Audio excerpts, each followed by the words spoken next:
नमस्कार मिता रोसई को आपण मानक अनेक अनेक स्वागत। आज आमे नेकी आसीचु बिना पियाज रसुण रे पंचक स्पेशल सकाळ जलखिया परोटा भेंडी आलू भजा आ सिमेई खीरी भजा बनेबा पई एठी मु भेंडी आ आलू को एमिति काटी नेछि। एपटे गोटे पात्र रे किछि अट्टा नेछि ता ऊपर स्वाद अनुसार लूण आ पानी पकई अट्टा गुडी को चकटी नेछि। तापरे एपटे करेई रे किछि तेल पकई ता ऊपर जीरा और सुखिला लंका को फुटई नेछि। एबे आलू और भेंडी को ता ऊपर पकई भल भावे गुलाई नेबा। ता ऊपर किछि हळदी गुंड और लूण पकई भल भावे गोलाई नेबा। तापरे कवर करी छाड़ी देबा किछि समय सिझिबा पई। एठी भजा गुडी को होई आसिलानी।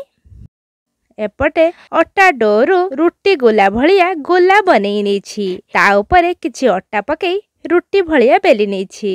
एपटे तावारे रुटी पकई दुई पट भल भावे होई गला परे घियो पकई भल भावे सेकी नेछि। एबे रेडी होई गला परोठा। तापरे आमे प्रस्तुत करिबा सिमेई खीरी।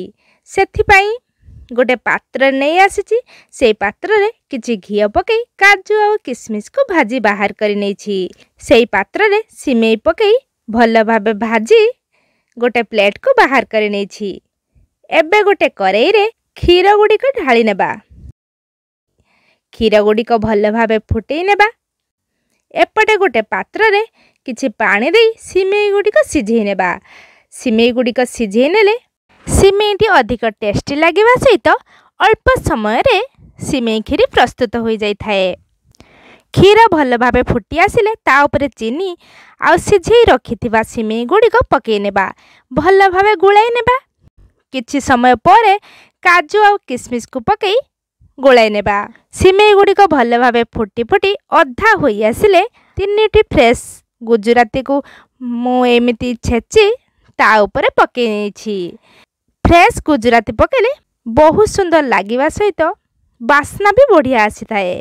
एबे देखंतु हमर रेडी होई गला पूरा क्रीमी क्रीमी सिमेई खीरी। बस ए स्टेज रे गैस रो फ्लेम को ऑफ कर नेबा। एबे सिमेई गुडी को गोटे पात्र को परोसी नेबा। रेसिपीटी आपन को भले लागिले प्लीज मो चैनल को लाइक शेयर एंड सब्सक्राइब कर देबे। पुणी देखाबो एक नुआ रेसिपी सहित। से पर्यंत रहिली नमस्कार।